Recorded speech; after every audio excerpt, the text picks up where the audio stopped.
Hey guys, here we are in tutorial number 5. So at the end of the lesson today, you are going to get something like this, which is Bus Stop Mapview at the front layer of a bus stop backdrop, together with a marker of the bus stop that is nearby your location. And last week I actually covered the creating a bus stop backdrop, and then we actually have nothing at the front layer and back layer. And today we are going to query all the bus stop data from LTA data model, and then we are going to use the SQL to store our data into a database file. We are going to learn about SQLite, and we are going to learn about how to select the data and then also insert the data. So it's going to be a long video, but it's going to be fun. Trust me, you're going to learn a lot about this. And yeah, if you haven't downloaded the app and you don't know what it's doing, feel free to download it at the app Google Play Store. And also, if you like to support my channel, if you like to see more videos like that, I'm happy that if you can support me on Buy Me a Coffee. So let's move on to look at what we are going to build today. So in the last tutorial, we actually stopped at the bus stop backdrop, which is this one. Okay, so we go back to our code, and then make sure you are now at the same page as me, and then I'm going to moving on from here. So as usual, we have a text-based version of the tutorial number 5, bus stop screen front layer with the Kivy Garden Mapview, and we are going to look at step by step what we are going to do. As mentioned in the last tutorial, right, we are going to use the data from the LTI data model section 2.4. I believe by now you already have the API access key, and then if you look at the documentation, you click on the 2.4 bus stop. This is the data that we're trying to get. So if you inspect it with Postman, if you send a GET request to this URL, you're going to get something like this. So this query is going to give you 500 data. I mean, this is considered as one object of data.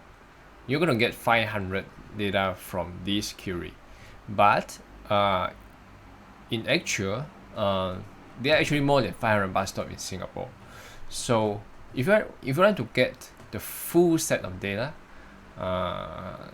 what you can do is to skip. You can skip the first 500 pieces of data and then look at the next 500. This is specified in the documentation as well. If you read through the documentation, you know that. So what I'm going to do here is, you see, you can actually skip like 500.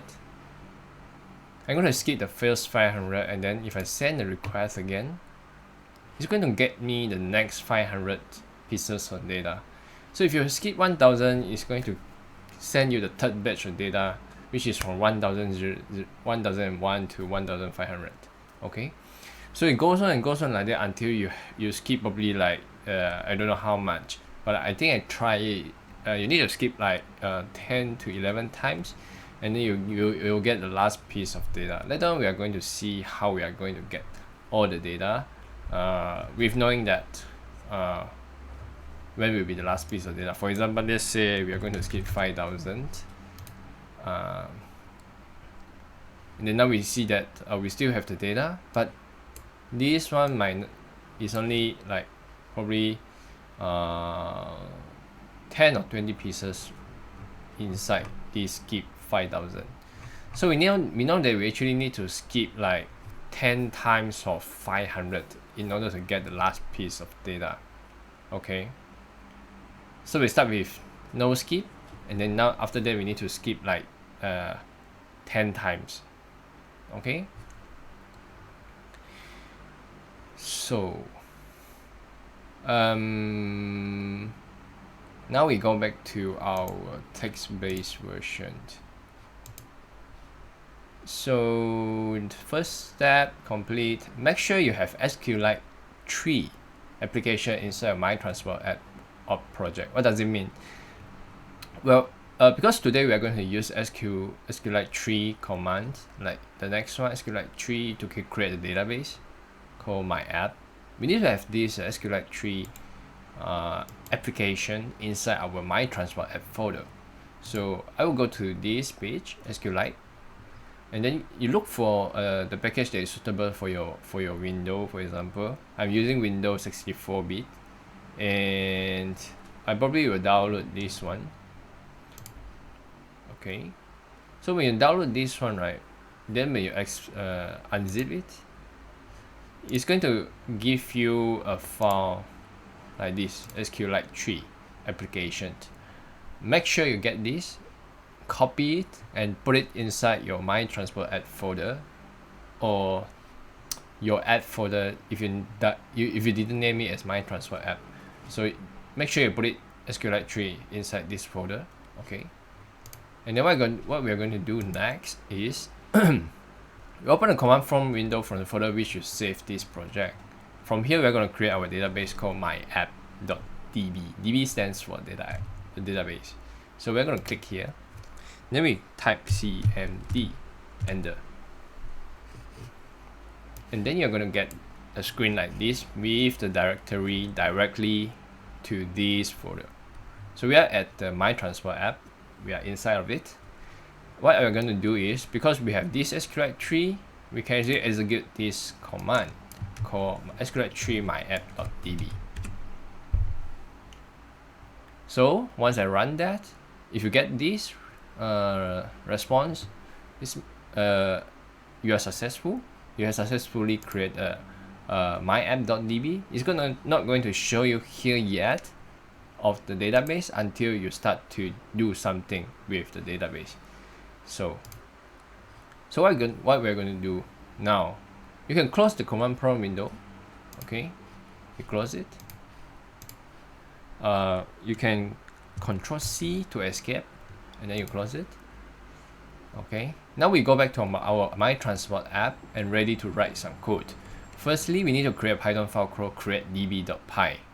So this createdb.py is going to create a table. You have a database, and then inside the database you can create different tables name. So it's like you have a room, and then inside of the room you can put different folders, and inside the folders you actually have different information. Okay, so now we are trying to create those folders. The table that we are going to create, or the folder that we are going to create, is called Bus Stop. So let's first create db.py. Okay, create it, and then inside this createdb.py we are going to have this. So we import SQLite 3, and then we say collection equal to SQLite3.connect myapp.db. So we are going to connect to the database. You are going to enter your room, and then cursor equal to connection.cursor, and then we can use this cursor to execute a SQL command. Create table if not exist.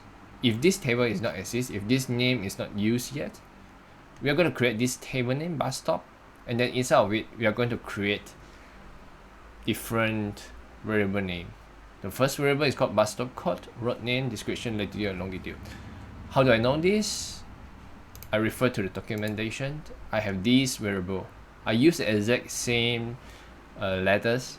If it is capital letter, I use capital letter. Just follow the same. Text is the type of the variable that I want to store. So here, bus stop code, road name, and description, I use them.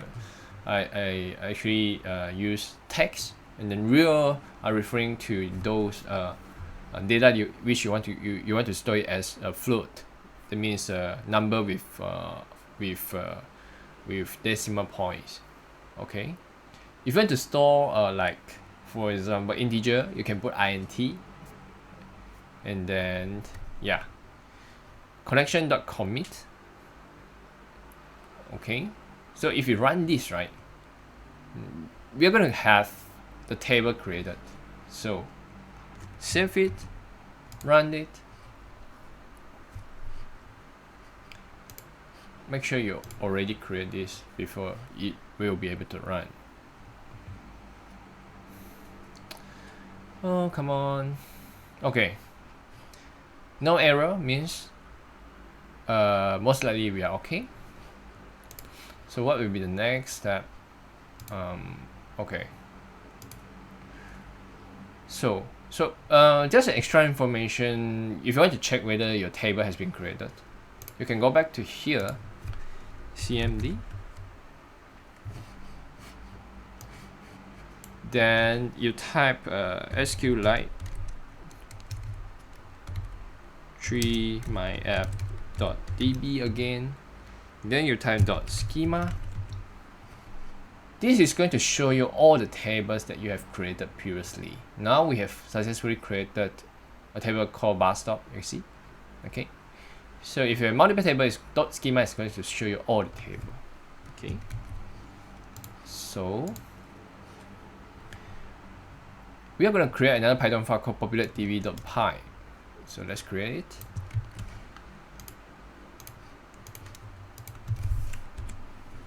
And then inside this populate.db.py, what we are going to do is we're going to populate and save all the bus stop data that we will query from data more URL, which is all this data, into a bus stop table inside the myapp.db. So inside this room, I'm going to look for a folder called bus stop, and I'm going to open it up and put in all the information regarding to the bus stop from data more URL. So I'm going to copy all this and paste it here. So what we are doing here is we have our header and our URL, base URL, and then same, we're going to have a collection defined as sqlite3.connect to our myapp.db, cursor equal to my collection.cursor, and then we are going to have our specific path of the bus stop, and then we know that in one query we are not able to get all the data, so we are going to skip we are going to do repeating query. We get the first 500, we want to store it into the folder, and then we go back and query for another 500, we store it, 500 store it. We repeat until the entire bunch of bus stop data is captured and stored inside our bus stop table. Okay, so just now I show you that we actually need to like skip until 5,000, which is around 10 times, in order to get all the bus stop data. Okay, what we are doing is like for I in range of 0 to 11, so this is going to get you 0, 1, 2, 3, 4, 5, 6, 7, 8, 9, 10. Okay, not 11, because 0 range 0, 11, you will get 0 to 10. Okay, so if I equal to 1 equal to 0, which means the first query, our path is going equal to URI, this one, the base URI plus the path, and then we are going to do a request, and then we are going to get a response. So for each bus stop in this response, which the key is value, we are going to do SQL insert. We're going to insert into bus stop. This bus stop is referring to the table bus stop inside our database myapp.db, and then we are going to list down all the table name, the column name of the table bus, and then values are 5 question mark. So it depends on how many variables you have here. If you have 10, then you put 10 question mark. You have 5, then you put 5 question mark. Okay, then comma, then you put your variable. This variable will be referring to this question mark. So this first bus stop code, I want to store this question mark, which is referred to this bus stop, where the key is bus stop code. This bus stop is the one that we query from the LTA data model. The rest is the road name, description, latitude, longitude. Okay, print just to show you that we successfully done something. Then if there's error, then print out the error. Okay, so that is for I equal to 0. Okay, so for the first query of 500 pieces of data, but we still have the remaining, which we're going to say else the URL is going to be different, because this time we need to include the skip plus the I times 500. So when I is equal to 1, I times 500 is equal to 500, so we are going to skip 500 and get 501 to 1000. Okay, so we do the same until 10, I equal to 10. I still not satisfied with this way of doing the query, because you have to in advance check that how many data that we have, then you define range from how many to how many. Maybe there's better way of doing it. If you know it, leave your comment below at the description, at the comment section. I appreciate that. I'm not expert or very advanced programmer, so you might have another better way of doing it, which will give better performance probably. And okay, now we save it and we run it.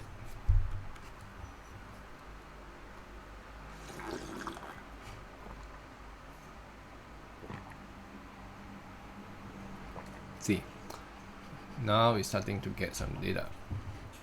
While this one is being done, so this is actually the way to check whether your bus stop data has been saved correctly into the table. Well, you can use select SQL command. That is one way of doing it. You can do it in the command prompt window. Eventually in our script we are going to use it. However, for the sake of easier understanding for beginner, you can actually download a database browser, SQLite, at this link. Yeah, you can download it. Yeah, probably the latest version. Just go ahead and download it. And then when you download it, right, when it is successful, I will show you how it looks like. You're going to get a database browser SQLite icon, shortcut icon on your desktop. And it's going to look like this when you first open it up. Okay, let's first check whether our query is complete. Okay, now we have a lot of query. Now we want to check how it looks like inside the database.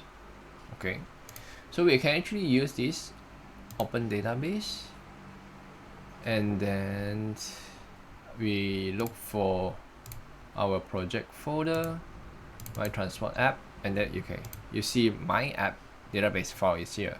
Open it up. Then you can see we have one table called bus stop. Then if you browse the data, here is it. If you have multiple tables, you can select different table to look at the data. But now we have this one table here, beautiful. Bus stop code, road name, description, latitude, longitude, all the way until the last one, 5036. That's it. We get the data for bus stop inside our pocket. We can close it.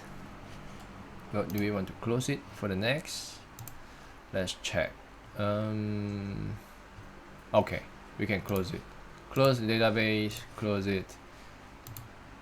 This one not using anymore, close it. Close it. Okay. Now, the next step, we can go back to our main app and start to do something. Now we can start to get our hand dirty. So the first thing that we want to do is import SQLite 3, because in order to use a SQL command in your Python script, definitely you need this. Definitely.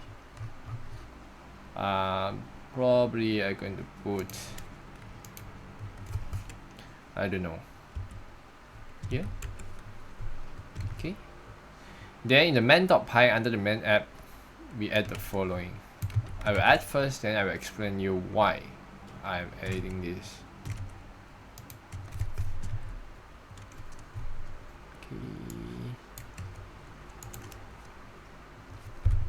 Okay. Maybe it's better to put this one down.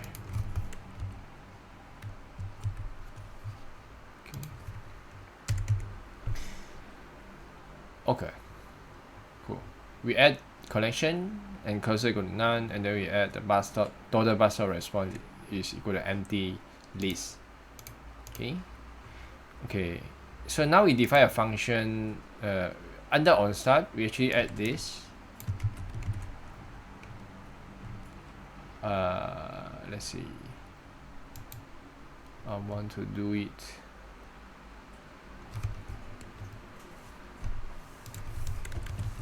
Let's add here.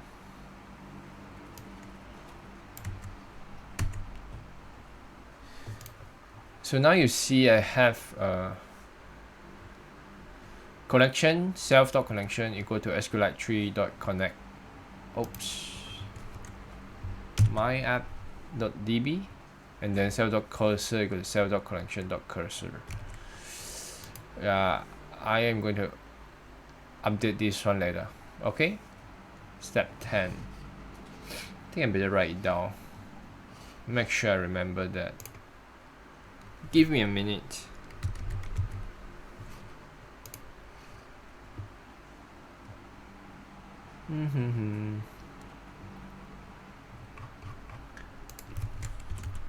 Step 10. Okay. Now we are back. So what we are trying to do here, well, we are trying to connect to the database, and then we define self.cursor or self.connection.cursor. Why we are using self? Because we want to use it outside of this function. Okay, so we will create a new function under this main app in order to query all the bus stop data from our database bus stop. Now in the populate.db we store all the bus stop data inside a table in the myapp.database.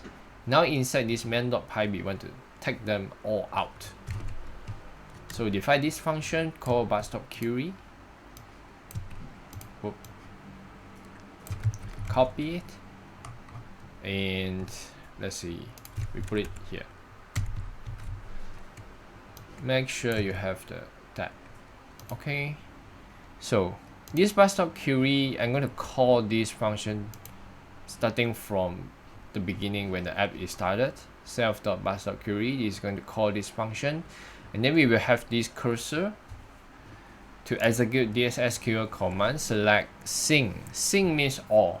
Okay, from bus stop, and our self.totalBusStop.response, which is referring to this, is going to be self.cursor.fetch all. Whatever that we fetch from here, from the database, we are going to store in this variable.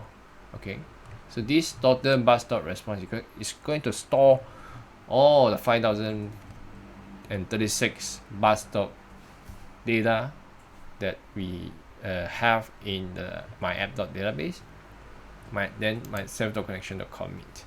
Okay, save it. Moving next, we want to create Bus Stop Mapview. So creating a map view shouldn't be difficult for you now, because we have done one time for the taxi map view and the concept is the same. So in order to create a map view in the front layer, we want to include this Bus Stop Mapview.kv, which we haven't created in the Bus Stop Backdrop Layout.py. So we go to Bus Stop folder, Bus Stop Backdrop Layout.py, and then here we want to include this so that we can use the map view. Okay, we can use the map view inside this backdrop. So in the change screen function, if screen name is going to bus stop screen, we define if screen name is going to bus stop screen in the last video, so we have this available already, but we want to add something here. Remember in the last video we defined a bus stop backdrop front layer. Okay, now this is the time that we want to use it, because we want to add the map view to this front layer. So self.bus stop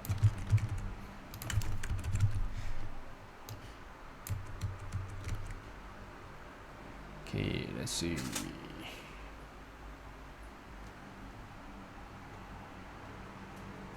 Self.bus stop is equal to bus stop map view. Okay, so we actually instantiate bus stop map view.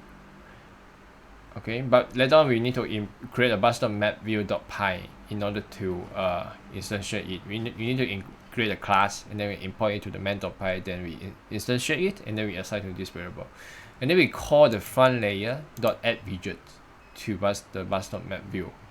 This is the way we can add the map view to the front layer. Okay, then we call the map view to center on our current latitude and current longitude. So this one depends on your previous latitude and longitude. Okay, so every time if we are at the bus stop screen, I want to remove the bus stop map view before I create it. So we need to add something like I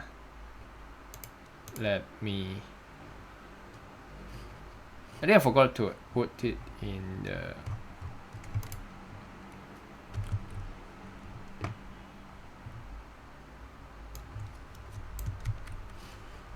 I forgot to put it here, but it's okay. Later I will update this one. Let me write down step 13. So when you are using it, by the time you are watching this video, you will have the right code available. Okay, so what we want to have here is we want to try to remove the bus stop map view widget from the front layer.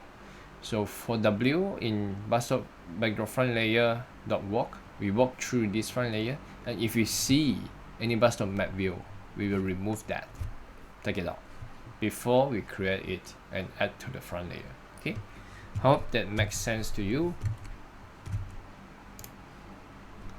Step number 14, under the class main app, we want to have this bus stop map view as an object property. So why are we creating this? As mentioned in the Depth-C map view tutorial, we want to create this as object property so that later on from our GPS helper we can refer to this bus stop map view. Okay, so that in the GPS helper we can ask our GPS blinker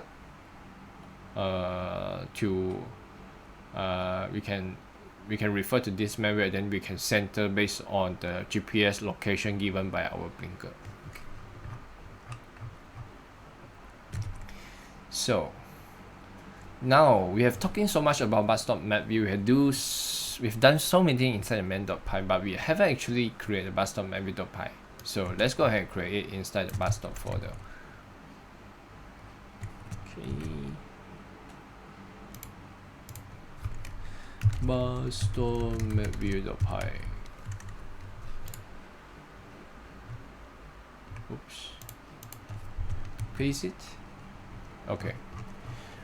Well, I think I will go through it quickly because I have explaining map view for several times, including the home map view, taxi map view.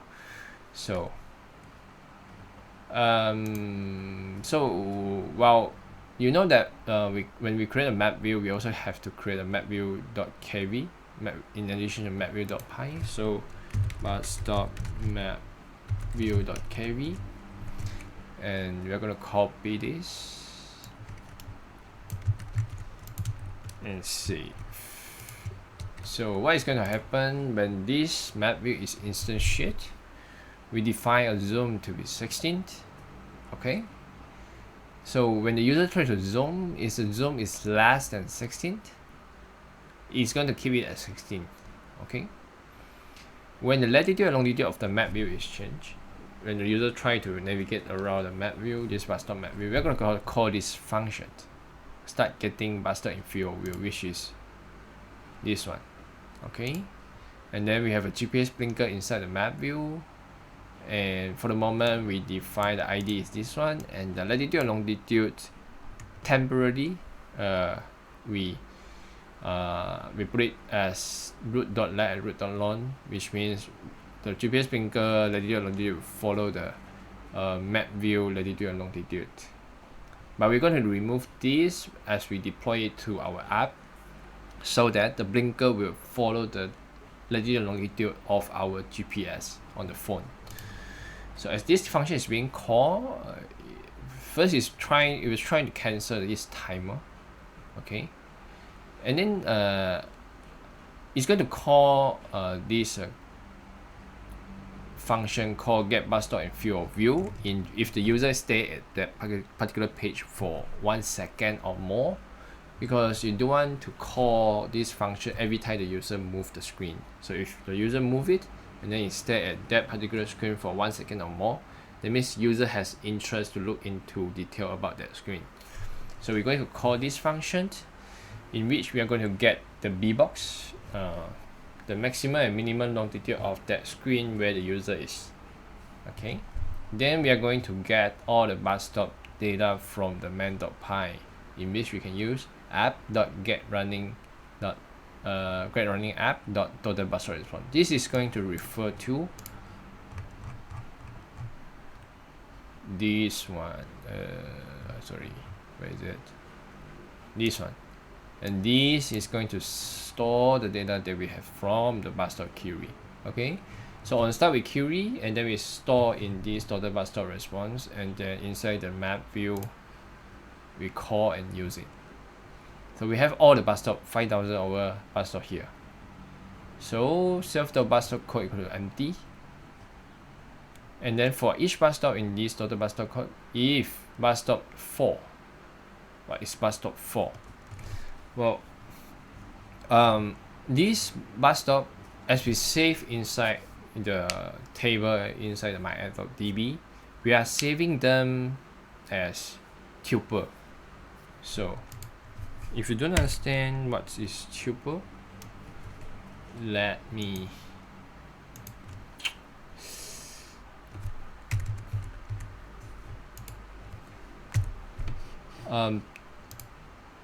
tuple is a data type in Python in a bracket. So this is going to look like this, and first we will have our bus stop code, for example this one, and then we will have our road name,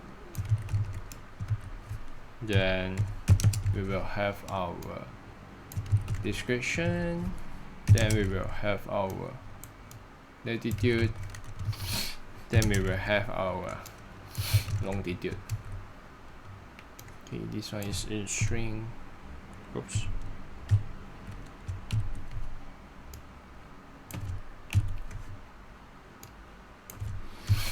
So this is one bus stop data. Okay, so bus stop 4 referring to 0, 1, 2, 3, 4. Okay, this is our longitude. If longitude more than minimum, then less than maximum, and then if the bus stop 3, which is this one, more than minimum and less than maximum, this is the data they want to display in this particular window. And then we say code equal to this one. We save this code inside this code, and then we check if this code is already exists in here. Why? Because you don't want to display the same bus stop multiple times in the same window. Imagine if a user is currently staying at this screen, you have bus stop ABC, and then as they navigate this function, as they move away from this screen, but this bus stop is still within the minimum and maximum.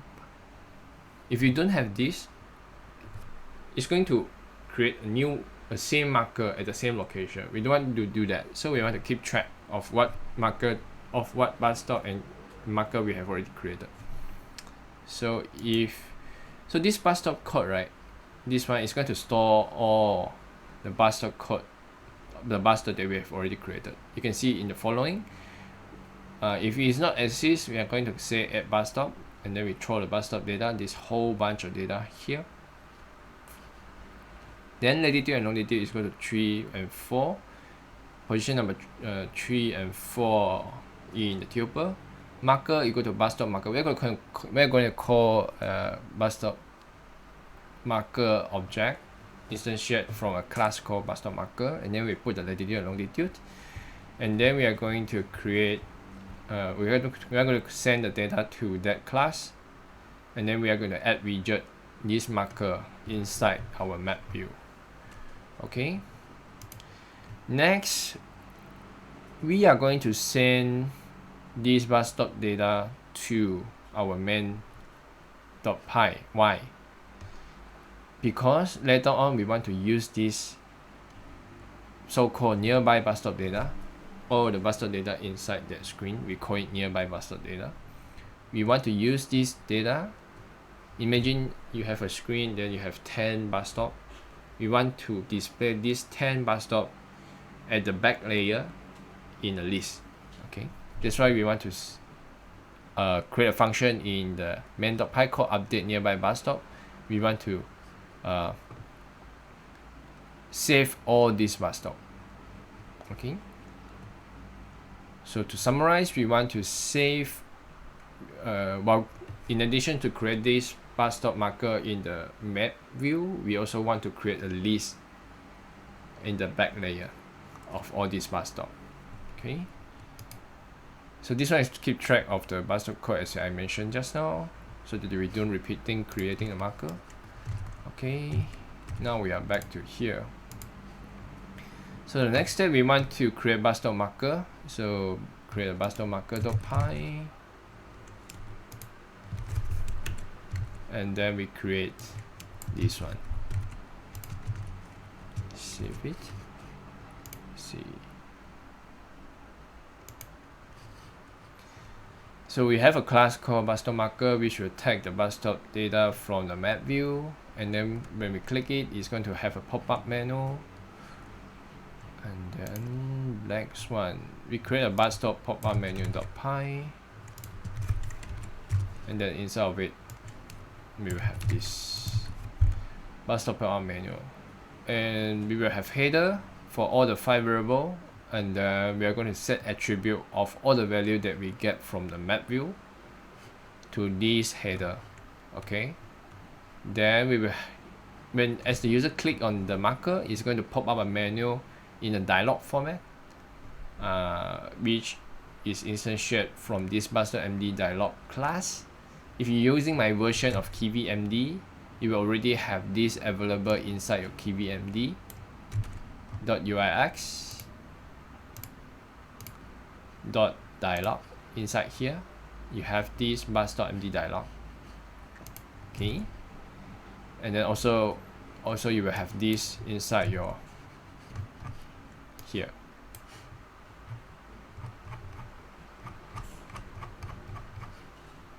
Come on, taxi here. Okay, you will also have this. So it's going to create a dialog with a lot of team box that show you the value for different variable. Okay. Now in the main.py, of course, we want to import bus stop class, bus stop mapview class, so that we can use it. So go back, bus stop folder, make sure everything is saved. Marker is saved, map view is saved, this one is saved. Main.py, of course you want to import the bus stop map view, save it. And then in the bus stop mapview.py, just now I actually call a function called update nearby bus stop. So we want to define a update nearby bus stop function at the main.py. The reason of doing this is to send the nearby bus stop data to the main.py so that we can use it to create our bus stop list widget at the back layer of the backdrop in the next video. Okay, so we define a function called update nearby bus stop. Let's put it in front of the change screen. So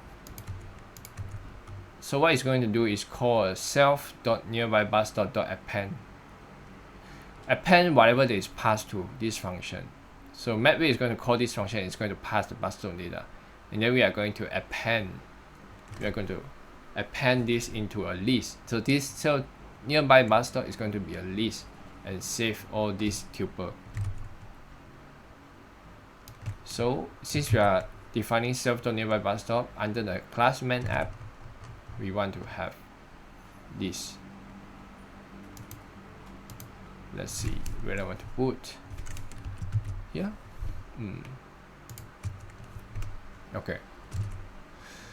Now we are coming to the final stage in which we want to create taxi GPS. Oh, I need to update this from taxi to bus stop. We don't want to use taxi here. Typo error. I will update this after this tutorial. So let me write down step number 24. I want to update it, but the code is correct. Copy it to the main.py. Sorry, not the main.py. Here we are going to create a bus.gps helper.py. Okay, then we are going to paste. Oops. Copy and paste. Now we have this GPS helper. It's actually the same as the one that we are using for taxi and also the home map view. So you will have blinker. We call a blinker to blink, and then also we will have request permission for Android in order to access to the location on your phone. Okay, so when is able to access to the location on your phone, we'll call a function called update blinker position. So this update blinker position is going to call the blinker to be positioned at the latitude or longitude of your GPS on your device. So if the map is not center, we want to call the map view to center to your blinker position, and then we update the latitude and longitude at the main.py. This one. Okay. And yeah, if the user didn't turn on the GPS, it's going to pop up an error. You need to enable GPS access. Okay. And lastly, under the main.py, we add the following to run the GPS helper. Okay. Let's see. Put it here. Save it. Now we are done. Let's try to run it. Finger crossed it will work.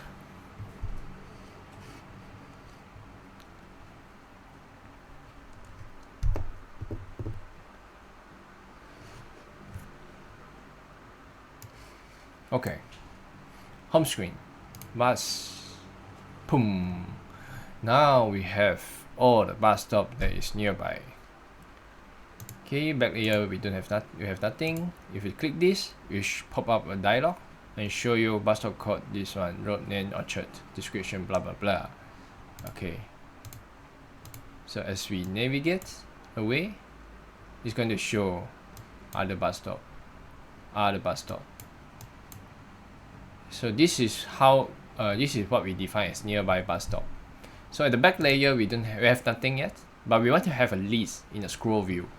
So the list, for example, if this map view have 1, 2, 3, 4, 5, 6, 7, 8, 9 bus stop, we also want to have 9 item list, 9 item here at the backdrop.